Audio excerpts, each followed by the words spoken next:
sleepy head, time for bed, softly slipping into sleep, where all is quiet, not even a peep. And in a cosy basket, a little puppy sleeps and snores and licks his paws, all tucked in to rest his head in his very cosy bed. And in a dark, dark cavern there lives a sleepy dragon, who puffs and bellows with smoke that yellows the doors and the floors as he polishes his claws. And from his snout, all puffed out, the dragon counts 1 and 2. Are you sleepy too? 3 and 4, sleepy some more. 5 and 6, counting the bricks of a castle in the sky where birds can fly as clouds go by, all fluffy and white, soft and light. Which gave me a thought and a think and a blink, because you can pick a cloud to choose, where you can sleep and you can snooze, and you can think a thought or two about a cat whose name is Boo. And Boo the cat had 4 little kittens who got into trouble for losing their mittens on a day that was so sunny and warm. The air was still and the breeze was calm. They'd gone to play, those naughty kittens, forgetting about their scarves and their mittens. And it was too hot for pancakes, but just right for tea, and lollipops on sticks, and a trip to the sea. So, when Boo went to sleep, all safe and snuggled, the kittens crept out as together they huddled. 1, 2, 3 and 4, they skipped down the street after closing the door, because they were planning what they would do if they made a boat from an old shoe, with paper for sails and ribbons too, all stuck together with plenty of glue. So down they went to the start of the sea, past the corner, beyond the old tree, and round the circle and along the square. They dotted and plotted, and soon they were there. Out on the beach there were pebbles and stones, seaweed and seashells and silver white bones of fishes that lived a long time ago, that were crunched up and munched up by a dragon we know, who lives in that cavern by the side of the sea, who was huffing and puffing and wanting his tea. The kittens didn't know the dragon lived there, and how close they were to the door of his lair. So they made lots of noise and they splashed in the sea. They danced by the moonlight, feeling happy and free. They pushed out their boat they'd made from that shoe, but it sank in the water, wetting them through. So with a shiver and shake they swam to the shore, The night at the beach wasn't fun anymore. Their fur was wet, they had cold little noses, and paws without mittens made very cold toesies. "I want to go home and sleep in my bed," said one of the kittens, shaking his head.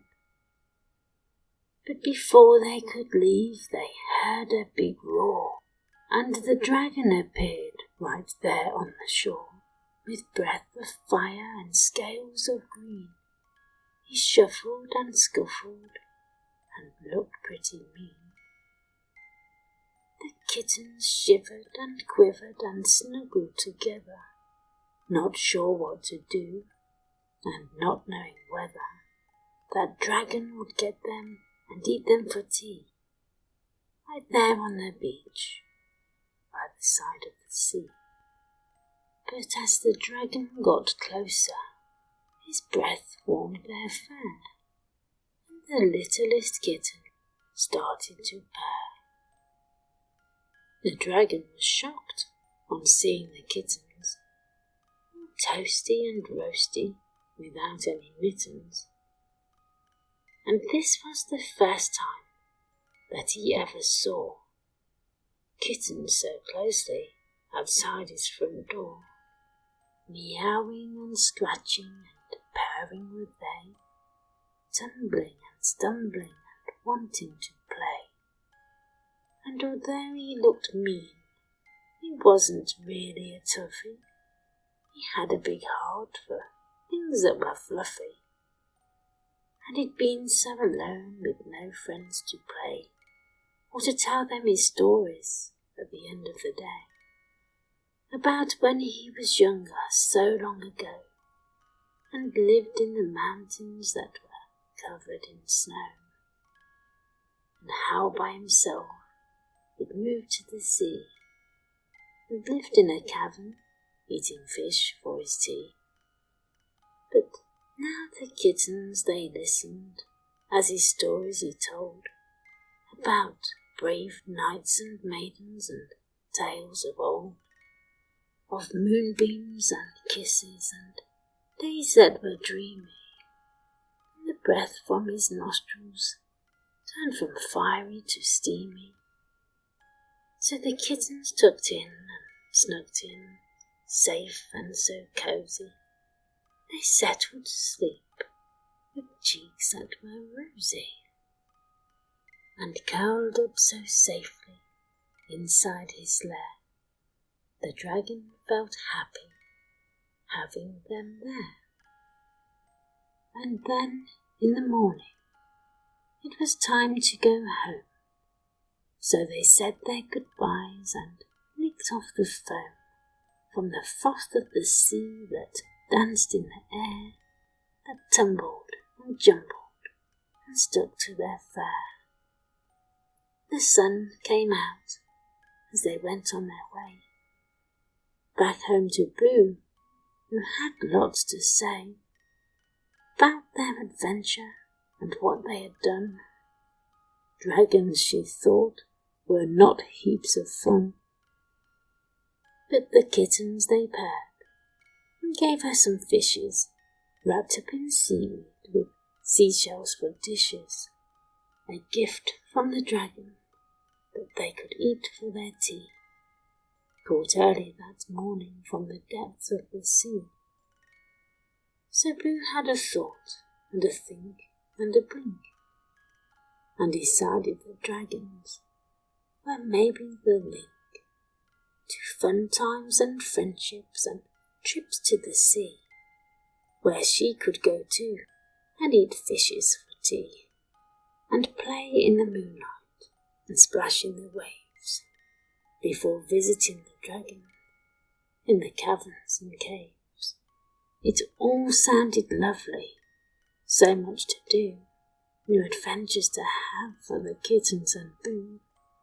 But if you remember at the start of this story, we met a young puppy who was sleepy and snoring, asleep in his basket and licking his paws, dreaming dreams about dreams and dreams about claws, that belonged to a dragon who lived in a cavern, who met the kittens who'd lost their mittens. He dreamed of the fishes that swam in the sea, of playing and dancing, so happy and free.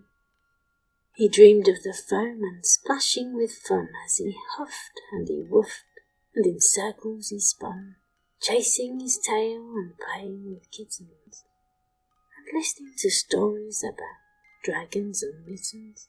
And isn't it funny, as you're now dreaming too, about kittens and puppies and a boat that's a shoe? A dream of a dragon and a cat named Boo. I wonder if you know who's dreaming of you.